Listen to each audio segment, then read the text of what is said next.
Meeting जो है अभी तमाम जो PHQ में वरिष्ठ अधिकारी हैं, डीजी साहब और सब मौजूद थे। जैसा आपको मालूम है पहले भी मैं PHQ में आया हूँ और आप लोगों से मुखातिब हुआ हूँ। जो हमने नवाचार शुरू किए थे 2019 के अंदर, उसका प्रभाव अभी लगातार पड़ रहा है। उसके कारण से संख्या ज़्यादा बढ़ी है। पहले मैंने कहा था मीडिया वालों को कि अगर आप कंपल्सरी करेंगे FIR थाना के अंदर और FIR थाना में नहीं हो जाए तो SP का फिल्म होगी। उसके कारण कई SSO के खिलाफ में कार्रवाई भी हुई, गाड़ी लाइन पे आई और लगातार अब FIR थाना में दर्ज हो रही है।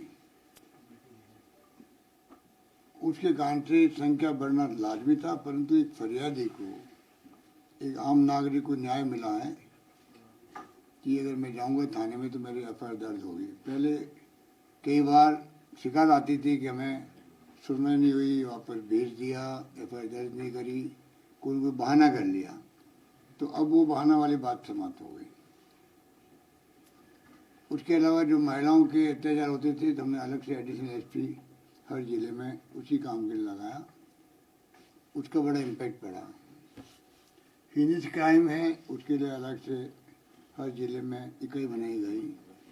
तो तमाम आज बातों पर हर चीज़ पे डिस्कशन हुआ, किस प्रकार से क्राइम पूरी तरह कंट्रोल रहे। बाहर के राज्यों के जो लोग आते हैं यहाँ पर, गैंगस्टर आ जाते हैं या घटना कहीं चले जाते हैं बॉर्डर पर, उसके बारे में चर्चा भी हुई। क्योंकि आजकल तो विदेशों से ऑपरेट कर रहे हैं कि गैंगस्टर, तो आपको तो मालूम ही है। तो तमाम तरीके के डिस्कशन हम लोगों ने किए हैं कि क्राइम बिल्कुल बर्दाश्त नहीं होगा, महिलाओं पर हो, चाहे SC ST पर हो या कोई गरीब आदमी, कोई भी हो, कोई नागरिक हो राजस्थान का, उसके खिलाफ में कार्रवाई होगी और फरियादी की सुनवाई पूरी होगी। हमने स्वागत कक्ष तक बनाए हैं। आपको जान के खुशी होगी, लगभग 3-4 थानों को छोड़ के सब जगह स्वागत कक्ष बन गए हैं। स्वागत कक्ष बनने का मतलब है कि आपको वेलकम कर रहे हैं, आपकी बात सुनने के लिए। इसका माने यही होता है। ये मैसेज भी चला गया और आराम से अब थानों के अंदर सुनवाई भी हो रही है। क्योंकि अभी नया प्रयोग था ये, तो हो सकता है कोई कमियाँ भी हो तो उसको धीरे धीरे हम लोग ठीक करेंगे।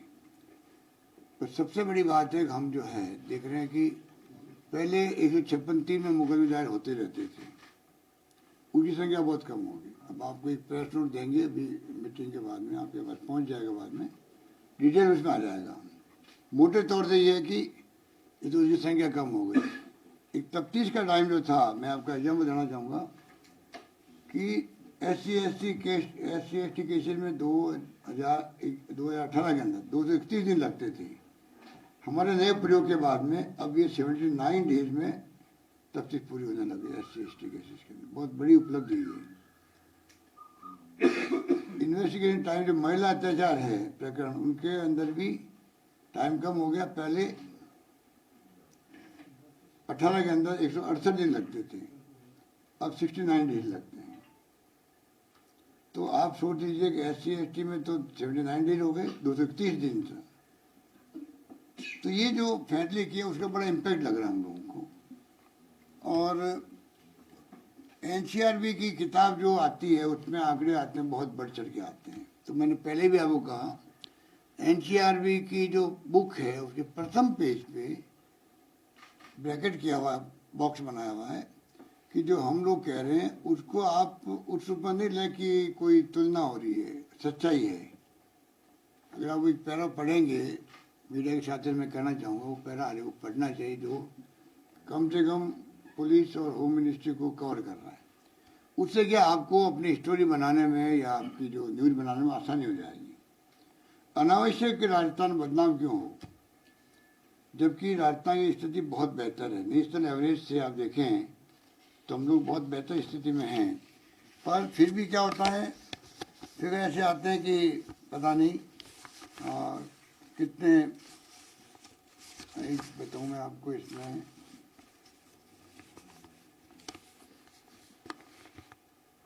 मैं आपको भी वो भेज दूंगा, इसको डिटेल में टाइम लग जाएगा। पर जो स्थिति है उसमें आप समझ लीजिए कि ओवरऑल कंट्रोल कर रहे हैं अपन नेशनल एवरेज से विभिन्न क्राइम में, तो हम लोग बहुत अच्छी स्थिति में हैं। वो आपको आंकड़े में अभी भेज देता हूँ। इसके अलावा जो है, जो कुछ भी कोई भी पुलिस का अधिकारी कर्मचारी किसी भी स्तर का हो, कांस्टेबल भी हो, अगर नेक्सस रखेगा वो किसी क्रिमिनल से, तो उसको या तो डिसमिस करेंगे, कंपल्सरी रिटायरमेंट, अरेस्ट करना। अभी अरेस्ट हुए भी हैं, आईपीसी के खिलाफ आईपीसी के अंतर्गत मुकदमे दर्ज भी हुए हैं, तो उसको हम बख्शेंगे नहीं। मतलब नो जीरो टॉलरेंस वाली बात है कि ऐसी स्थिति नहीं बननी चाहिए कि अगर कोई बाहरी खेत को खाना लग जाए फिर क्या करें। तो जो पुलिस रक्षक है वो अगर मिल जाए अपराधी से तो फिर कैसे काम चलेगा। तो हम लोगों ने तय किया है। दूसरा, जो ड्रग का प्रॉब्लम पैदा हो रही है बच्चों में स्कूल और कॉलेज के अंदर, वो भी चिंता का विषय बना हुआ है।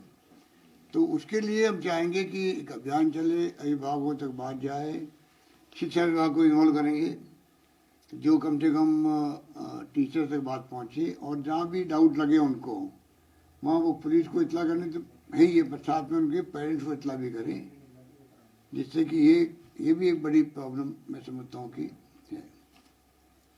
एक जो इम्पोर्टेंट निर्णय हमने किया कि जो आपको याद होगा, पहले मैंने एक बार निर्णय किया था 8 बजे के बाद में शराबी दुकान नहीं खुली रहनी चाहिए। बहुत अच्छा इम्पैक्ट पड़ा था पूरे प्रदेश के अंदर, विशेषकर महिलाओं और बच्चों में बहुत बड़ा वेलकम भी हुआ था उस वक्त। धीरे धीरे डायलूट हो गया वो, जो हम महसूस करते हैं। आज हमने निर्णय किया वापस जो है, जो 8 बजे के बाद शराब अगर बिकती मिलेगी, उस जो एरिया के थानेदार हैं, थानेदार सीओ की जिम्मेवारी होगी, जिसका एरिया पूरा, ओवरऑल जिम्मेवारी एसपी की होगी कि जिले में 8 बजे के शराब बाद में बिके नहीं। ये एक बड़ा पॉइंट है, इसको मैं समझता हूँ कि हम लोग बहुत सीरियस ले रहे हैं कि उससे कई तरह की बीमारी पैदा दूसरी होती है। तो ये एक है। एक और इम्पोर्टेंट निर्णय किया हम लोगों ने, ये जमीनों के जो मामले हैं, ये भू माफिया है, शराब माफिया है, रेती माफिया, बजरी का माफिया, माफिया कई तरह के हैं, उन सब के ऊपर कार्रवाई कर शिकंजा कसे एसपी, ये निर्देश दिए जाएंगे कि इसको विशेष अभियान चला करके आप इसको जो है, पहले अभियान चलवाया हम लोगों ने, कई लोगों के खिलाफ कार्रवाई हुई भी है, इसको अभियान को निरंतर रखें। और विशेष रूप से जमीनों का वाला मामला जो है, जयपुर तो उसमें सिरमौर है राजस्थान के अंदर, उदयपुर है मान लीजिए, और भी कई इलाके जहाँ पर ज़मीनों के भाव ज़्यादा हैं, और वहाँ पे जो ये सोसाइटी होती है, कई तो फर्जी सोसाइटी हैं, एक ही प्लॉट को 2-3 लोग बेच देती है, लड़ते रहो आपस के अंदर। जयपुर में तो आप देखते हो कि हजारों कंप्लेंट आती थाने के अंदर, थानों में 50,000 तक कंप्लेंट आ रही है। बताइए आपस में कितने लोग दुखी होते होंगे, और केस रजिस्टर होते रहते हैं।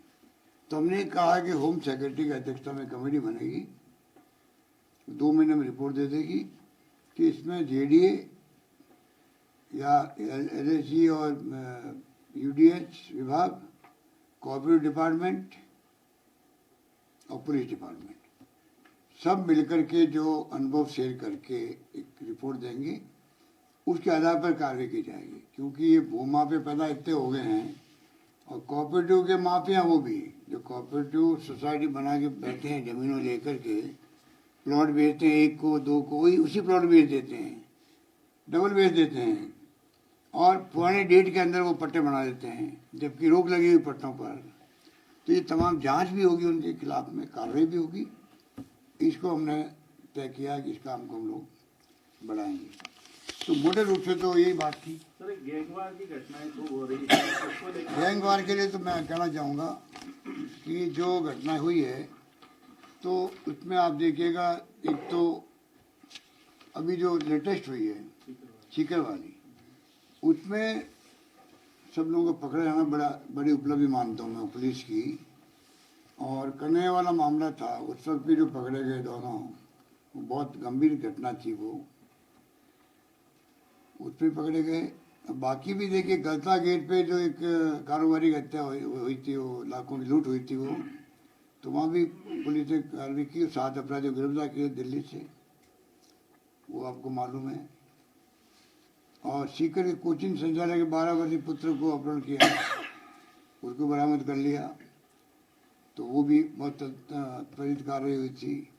तो घटना तो हुई है, पर घटना साथ में उसका एक 108 वर्षीय महिला थी, उसका पैर को चांदी का कड़ा काट लिया, ले गए।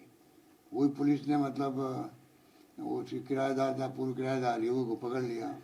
तो घटना जो आप बता रहे हो, रेलवे ट्रैक वाला किस्सा आया था उदयपुर वाला, वो भी इमीडिएटली खुलासा हो गया। और खुफिया अभी जो ये घटना हुई सीकर वाली, कहने का मतलब राजस्थान पुलिस ने अच्छा काम किया, अच्छे काम को अप्रिशिएट करना चाहिए। कमियां होगी उसको हम लोग पॉइंट आउट करेंगे। तो इस प्रकार से हम लोगों ने बैठ के डिसीजन किया। सर, पड़ोसी राज्य जो है सर, जितने माफिया हैं, जितने गैंगस्टर हैं, वो राजस्थान को बहुत सेफ जोन मानते हैं, इसलिए यहाँ पर आते हैं, छुपते हैं, अपना ठिकाना बनाते हैं। देन उसके बाद कुछ दिनों बाद एक बड़ी वारदात को अंजाम देके चले जाते हैं। डिस्टर्ब होता है पूरा राजस्थान और पुलिस को परेशान होना पड़ता है कुछ चीजों को लेकर के। देखिए, पुलिस चाक चौबंद है, ये इनकी जानकारी में है। ये तो क्या जानकारी में नहीं हो कोई बात, ये जानकारी में है कि ये राजस्थान में आ रहे हैं, जो बॉर्डर डिस्ट्रिक्ट उस वहाँ तक आ रहे हैं। तो पुलिस चाक चौबंद है और निर्देश दे दिए हम लोगों ने, विशेष उन पर ध्यान रखे। उन पर ऐसी जो माने हुए गैंगस्टर हैं, नाम आप सब जानते हो, कोई बाहर बैठा विदेशों में बैठे हुए हैं, वहाँ से वो ऑपरेट करते हैं, कोई जेल से करते हैं। तो तमाम तरह की डिटेल हमने डिस्कशन किए हैं और कार्रवाई उसी रूप में होगी। देखा जाए तो आपने सर आजमबाग गैंगस्टर प्रकरण में कुछ लोगों को गारंटी प्रमोशन देने की बात कही थी, और अभी जो आपने 108 वर्ष की जिस महिला का जिक्र किया, उसमें भी गारंटी प्रमोशन देने की बात कही थी, लेकिन आदेश अभी तक जारी नहीं हुए। कुछ लोगों को मिल जाते हैं, कुछ लोगों को अभी तक नहीं मिले प्रमोशन। तो सर ऐसे में पुलिस जो कांस्टेबल है, वो हेड कांस्टेबल में प्रमोशन हुए हैं, वो भी सर थोड़े फ्रस्ट्रेशन में जा रहे हैं। देखिए, आपको जिसने ब्रीफ किया होगा उसको मेरे पास भेज दीजिए, ठीक है? सर, आज चुनाव परिणाम भी आए हैं, सरदार शहर के भी और हिमाचल के अच्छे परिणाम भी आए हैं। देखिए, राजस्थान में बाई इलेक्शन हम जीते हैं, अब 9 बाई इलेक्शन हुए राजस्थान में, उसमें 7 चुनाव कांग्रेस ने जीते, आज 7वां था। और बीजेपी ने एक जगह तो थर्ड पे रही थी वो, और एक जगह जमान जब्त हुई थी। तो इसलिए राजस्थान में माहौल, हमारे विपक्षी साथी जो हैं वो पूरा प्रयास करते बिगाड़ने का, अफवाह फैलाने का, झूठे आरोप लगाने का। जनता ने सदा सर की जनता ने जवाब दे दिया करारा। और हमारी जो योजनाएं हैं राजस्थान की, वो बेमिसाल है। राजस्थान की योजनाएं देश में कहीं नहीं है। राजस्थान वासियों को गर्व करना चाहिए कि जो योजना हमने बनाई है, लंबी लिस्ट है उसकी, तो स्वास्थ्य योजना के अलावा भी वो तो एक्स्ट्राऑर्डिनरी ही है, पर सारी योजनाएं एक से बढ़ के एक है, जो कंट्री में लगभग मैं समझता हूँ कि अधिकांश राज्यों में नहीं है, और कुछ योजना कहीं नहीं होगी। तो ये तो राजस्थान वासियों को गर्व भी होना चाहिए कि सरकार संवेदनशील है, पारदर्शी है और जवाबदेही प्रशासन चाहती है और प्रयास करती है निभाने का। तो ये माहौल मैं समझता हूँ कि जो ये चुनाव जीते हम लोग, उसमें कांग्रेस की जो पॉलिसी, प्रोग्राम, प्रिंसिपल तो है ही है, पर साथ में जो है ये जो राजस्थान के जो फैसले हैं गुड गवर्नेंस के, उस पर मोड़ लगी है। आपका ओपीएस सर हिमाचल में भी चला है, ओपीएस के आधार पर चुनाव लड़ा था, उसमें हिमाचल में कांग्रेस जीती है। ओपीएस का मुद्दा वहाँ बना हुआ था, हिमाचल में गया था वहाँ पर शिमला, तो ओपीएस का मुद्दा बना हुआ था, लग रहा था कि ये मुद्दा चल जाएगा, और चला वहाँ पर, चुनाव जीत गए। गुजरात में नहीं कर पाए, गुजरात में अच्छा परफॉर्म नहीं कर पाए। अब गुजरात में कोई चुनाव कोई उनकी जीत मानी जाएगी क्या? जब प्रधानमंत्री जी और देश के प्रधानमंत्री सारा देश का शासन छोड़ करके वहाँ बैठे हुए हैं। जब से यूपी चुनाव जीते हैं तब से मोदी जी हम लगातार वहीं आते गए हैं, गृह मंत्री ने वही कैम्प कर रखा है। तो ये तो मैं समझता हूँ कि जो हालात थे, जिस प्रकार से कैंपेन कर रहे थे, तो लग रहा था कि ऐसी स्थिति आ सकती है। और जनता में अगर रिएक्शन हुआ अंडरकरंट हुआ, क्योंकि ये मैं दावे के साथ कह सकता हूँ चुनाव भले वो जीत गए हों, परंतु जितनी एंटी इनकम्बेंसी की बात थी, सरकार विरोधी लहर थी, वैसी लहर मैंने कहीं नहीं देखी। तो आप सोच सकते हो कि गुजरात में सरकार कैसी चल रही है। चुनाव जीतना तो एक बात है, लड़ाई विचारधारा की होती है, प्रिंसिपल की होती है, प्रोग्राम की होती है। उसमें हमें संतोष है कि हमारा जो रास्ता है कांग्रेस का, वो देश हित में रास्ता है और उसी में चलना चाहते हैं। जो यात्रा निकल रही हमारी भारत जोड़ो यात्रा, वो भी उसी का परिणाम है कि राहुल गांधी चाहते हैं कि देश में प्यार, मोहब्बत, भाईचारा की राजनीति हो, हिंसा नहीं हो, और साथ में महंगाई और बेरोजगारी की बहुत बड़ी चुनौती है देश के सामने, उस पर ध्यान जाए केंद्र सरकार, यही तुम कह रहे हैं। तो ये लड़ाई जो है, कौन जीतेगा कौन हारेगा वो तो समय बताएगा। डेमोक्रेसी के अंदर चुनाव तो हमने बहुत जीते हैं आज़ादी के बाद में, पर आज भी हमारा रास्ता मानते हैं कि देश हित में रास्ता है, वो है संविधान की रक्षा का, लोकतंत्र मजबूत रहे देश के अंदर, सरकार आती रहेगी जाती रहेगी, उसकी बजाय हम चिंता करते हैं हमारे प्रोग्राम, पॉलिसी और प्रिंसिपल जो है कांग्रेस के, वो हमेशा यहाँ पर मजबूत बने रहें। बीजेपी वाले आपके खिलाफ जन आक्रोश रैली निकाल रहे हैं। वो तो पहले ही यात्रा के निकाल चुके हैं, 4 साल में मुद्दा एक नहीं बना पाए, और अब वो जन आक्रोश रैली में जा कौन रहा वहाँ पर, कोई नहीं जा रहा। ये यात्रा फेल हो रही है उनकी, फेल होगी। सर एक सवाल, सर अवैध हथियार राजस्थान में इन दिनों ज्यादा प्रचलन बढ़ा है अवैध हथियारों का, उससे यूथ पर भी बड़ा असर पड़ रहा है कि नए बच्चे हैं वो गैंगस्टर बनते हैं, या उस पर चर्चा भी हुई है, और ये प्रयास कर रहे हैं कि अवैध हथियार की जो लाइसेंस है उस प्रक्रिया को मजबूत किया जाए। ठीक है, शराब वाला कब शुरू होगा? जीते माने कि अब आप रिपीट करने का जो आपको सरकार मैं कह चुका हूँ, मैंने ट्वीट किया है, आज का चुनाव परिणाम अगली सरकार के रिपीटेशन का पब्लिक का एक मैसेज है हम लोगों के लिए। उस मैसेज को लेके हम और मजबूती से काम करेंगे। बजट आ रहा हमारा, मजबूती से बजट पेश करेंगे। पिछली बार बजट आया था तभी लोगों ने वेलकम किया, ये हमारा इस कार्यकाल का अंतिम बजट होगा, वो भी पब्लिक इंटरेस्ट में शानदार होगा। धन्यवाद। शराब का कब से शुरू होगा? कब से हो रहा है बजट?